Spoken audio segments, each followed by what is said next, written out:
Cuando hablamos de la Revolución Francesa, se nos pueden venir varias cosas a la cabeza. Podemos pensar en la toma de la Bastilla, podemos pensar en las guerras donde participó Napoleón, podemos pensar en la guillotina y Robespierre. Hay muchas cosas que pasaron y hay veces que se nos mezclan como si fuese una ensalada. Entonces lo que vamos a hacer acá no es revisar todo lo que pasó, sino más bien ver algunas claves para poder entender mejor todo el asunto en el momento en que tengamos ganas de leer una novela, ganas de ver una película o de leer algo de historia sobre el asunto. Entonces vamos a empezar con el tiempo. No es la única clave, tenemos el tiempo, el espacio, las causas, la unificación nacional, la autonomía, los símbolos de la revolución y del antiguo régimen. Tenemos la alianza revolucionaria o también podemos decir quiénes eran los revolucionarios, quizás no necesariamente en una alianza. Está la comunicación y la propaganda, es decir, tenía que promocionar sus ideas.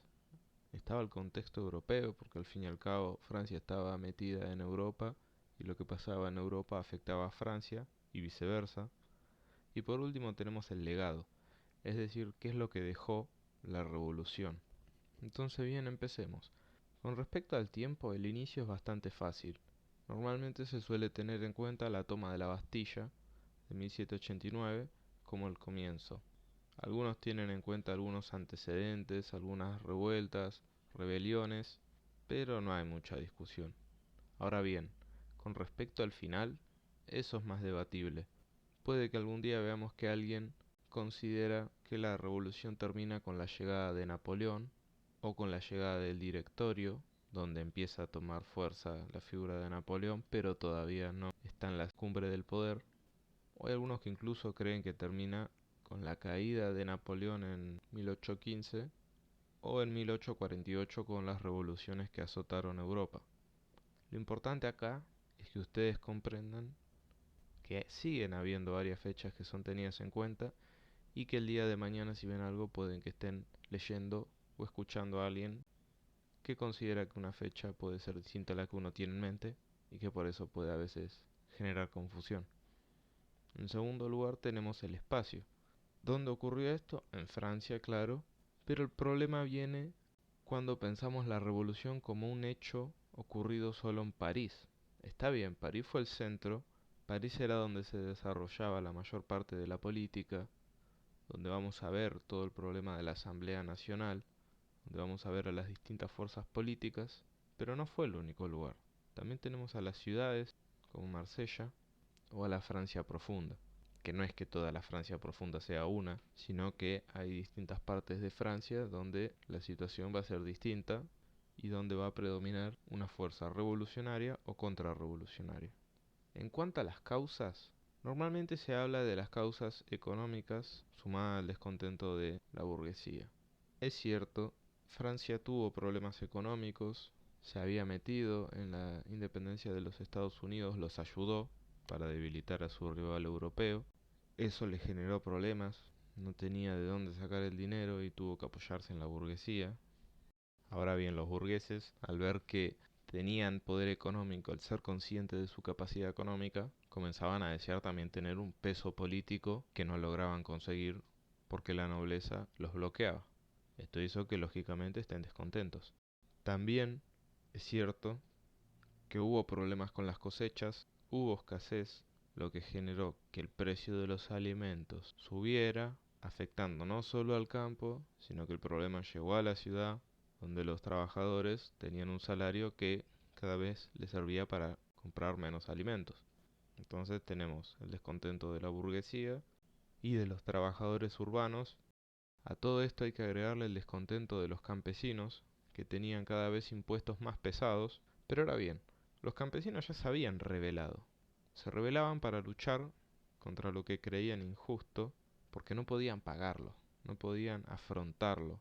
Luchaban por el precio del pan, por un impuesto, y una vez que lo obtenían, se calmaban, o a veces no lo lograban porque eran reprimidos.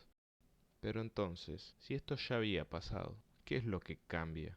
Eso significa que no es suficiente el descontento para cambiar algo, para generar una revolución de un tamaño tan grande como lo fue la Revolución Francesa. Lo que pasa ahora es que además tenemos nuevas ideas radicales. Acá tenemos todo el tema de la Ilustración, con la llegada de nuevos filósofos como Rousseau, que habían instalado estas ideas que generaban una conciencia por parte de los campesinos de que tienen derechos, y que además tienen la capacidad de luchar por ellos. No sabemos hasta qué punto los campesinos sabían lo que decía Rousseau u otros filósofos. De hecho, tenemos que tener en cuenta que estamos en una sociedad que en gran parte es analfabeta, pero no importa si ellos entendían qué era lo que decía Rousseau u otro. El punto es que de alguna forma, sobre todo gracias al boca en boca, a las discusiones, este tipo de cosas, se empezó a esparcir este tipo de ideas que hablaba de los derechos que ellos tenían. Y eso es lo nuevo.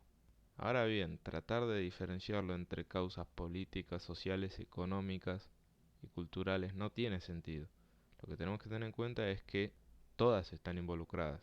Por ejemplo, el problema de la burguesía es un problema económico y un problema político, porque gracias a su peso económico ellos creen que se merecen un peso político mayor y no lo consiguen, y eso es lo que genera descontento. Y así con todo. Acá tenemos como título la unificación nacional. ¿Qué significa esto? A lo largo del territorio francés, la revolución iba a ser vista e iba a ser interpretada como algo distinto. No en todos lados iba a ser lo mismo. En algunos lados, habían revolucionarios que creían en lo que hacían, pero exigían algo distinto a los revolucionarios de París. Esto iba a generar que a la larga, los revolucionarios de París vean a otros revolucionarios como contrarrevolucionarios, porque no podían comprender que alguien exija algo distinto a ellos y se haga llamar revolucionario. Esto iba a hacer que los fuesen a reprimir con tropas de distintos lugares. Entonces, a partir del servicio militar, a partir de los voluntarios que llegaban de distintas partes del país, que en un momento dejan de ser voluntarios porque pasa a ser obligatorio, comienza a afianzarse esta idea de una nación. Entonces París comienza a ser la modernización centralizadora contra aquellos lugares que quieren defender una identidad local, no solo contra los contrarrevolucionarios fieles al antiguo régimen, sino contra aquellos que habían comenzado creyendo en la revolución, pero que tampoco querían dejar de lado su identidad local, que tampoco querían dejar de lado la cultura comunal. Y así es que tenemos, por ejemplo, una de las guerras más lamentables del momento, se puede considerar una guerra civil, y en gran parte es por la incapacidad de París de comprender los deseos del resto del país. Entonces acá tenemos la autonomía, y tenemos que entender que la revolución no era solo un fin, para muchos era también un medio. La revolución como un fin era que uno luchaba porque el fin último, es decir, lo que quería conseguir, era la revolución. Pero la revolución como medio significa que uno se sumaba a la revolución no porque quería específicamente que llegue la revolución, sino que la aprovechaba para conseguir algún beneficio. Un ejemplo puede ser: yo me sumo a la revolución en una provincia X de Francia para aprovechar la situación y así lograr conseguir una baja de impuestos o del precio de algún bien. Esto es muy importante porque después tenemos que tener en cuenta que parte de los contrarrevolucionarios en realidad eran revolucionarios que, para los revolucionarios de París, no eran verdaderos revolucionarios porque no buscaban lo mismo que ellos. Después tenemos la simbología. En el comienzo de la revolución, la guerra no era contra las personas de la nobleza, sino más bien que era contra los símbolos de ellos. Por ejemplo, hay varios casos donde los campesinos entran en los castillos y empiezan a destruir cosas, pero no lastiman a los dueños. Lo que quieren destruir son, por ejemplo, los registros de las tierras señoriales. Son los símbolos del antiguo régimen. Entonces tenemos lo que llamamos la alianza revolucionaria, aunque habría que ver qué tanto tuvo de alianza. Pero bueno, tenemos a los revolucionarios, al menos. Tenemos a los burgueses, a los sans-culottes y a los campesinos. Sans-culottes se le decía así porque eran las personas que iban sin culote, ese pantalón que era parte de la indumentaria de la aristocracia. Los sans-culottes eran los trabajadores que no tenían esa prenda y terminaron representándose de ese modo. Había comenzado como una manera despectiva de llamarlos, pero terminaron apropiándola. Ahora bien, tenemos a los burgueses, a los sans-culottes y a los campesinos. Los dos primeros se concentraban sobre todo en París. Y allí es donde, con el objetivo común de luchar contra la nobleza, tienen una especie de alianza al principio de la revolución. Pero tenemos que entender que eso es el principio de la revolución.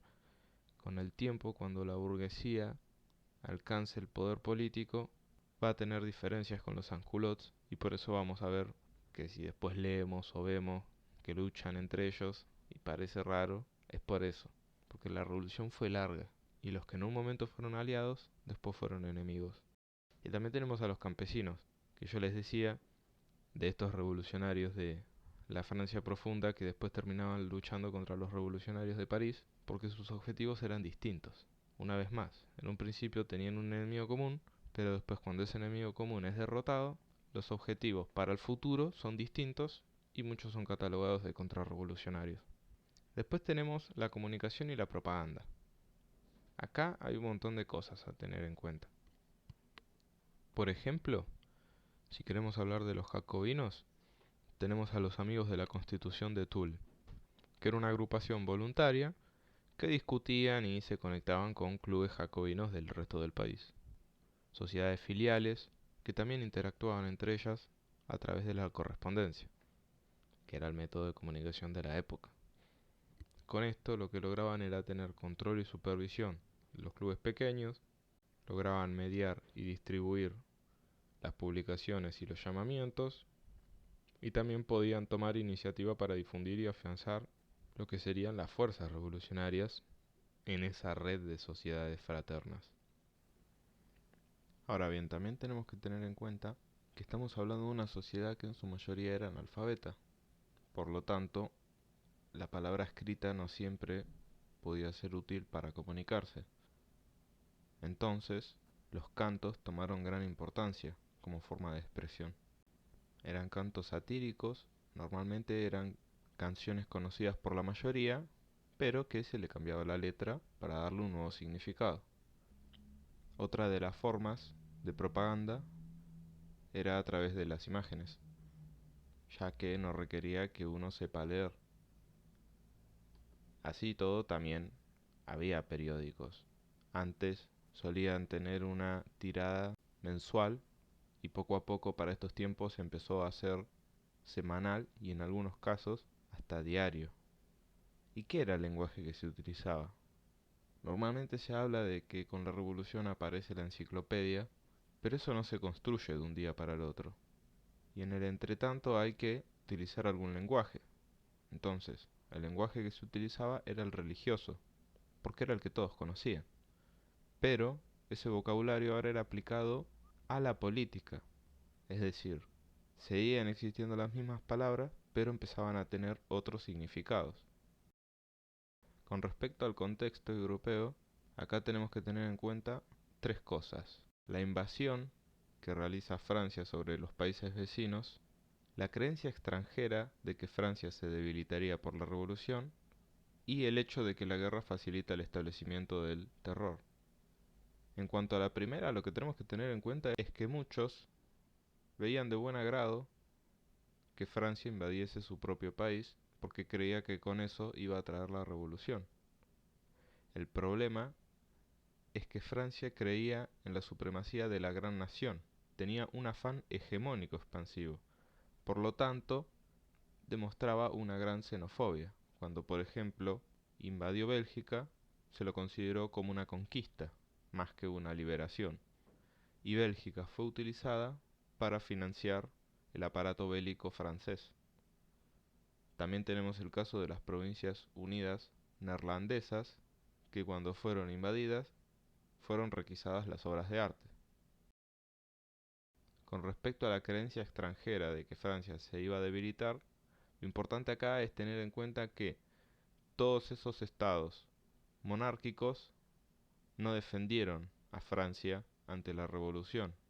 Uno podría pensar que a la larga esto los iba a debilitar a todos, pero en el momento ellos creían que la revolución no iba a tener éxito, que no iba a tener el desarrollo que tuvo, y que, de paso, iba a debilitar a una de las grandes naciones que era la competencia para el resto de las potencias europeas. Y en cuanto al hecho de que la guerra facilita el establecimiento del terror, Acá lo que tenemos que tener en cuenta es que durante los años 90, es decir, cerrando ya el siglo XVIII, Francia comenzó a enfrentarse a varios de sus vecinos y en un comienzo las guerras no iban bien. Ante la amenaza de este enemigo externo, el Estado pudo manejar con mayor facilidad la implementación del terror. De hecho, en los momentos en que parecía que Francia ya no corría peligro, son los momentos donde el régimen del terror corría peligro.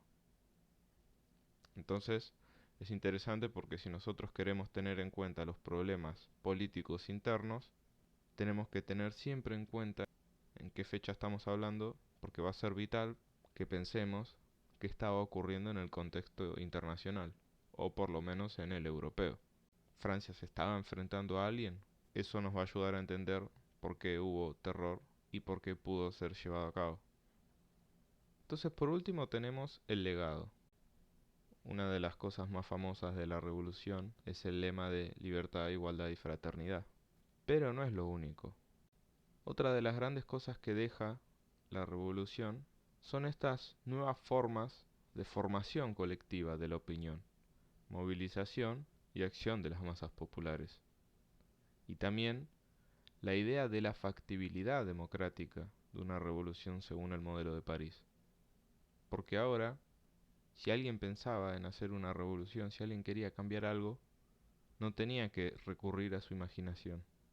Tenía un ejemplo de lo que había que hacer para poder llevarla a cabo. Lo que ocurrió en Francia iba a ser el modelo de lo que después iba a ocurrir en un montón de países.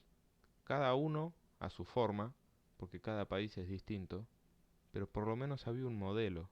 Había algo que daba la esperanza de que se podía realizar. Antes solo estaba la idea. Entonces, si tenemos en cuenta todas estas cosas, el contexto, el legado, las fechas, el espacio, quiénes fueron los revolucionarios y por qué algunos que eran revolucionarios pasaron a ser contrarrevolucionarios, vamos a entender un poquito mejor el tema y vamos a ver que no es tan fácil, que hay un montón de matices, de grises, y que eso nos va a ayudar a poder entender un poquito mejor la Revolución Francesa y el inicio de la historia contemporánea.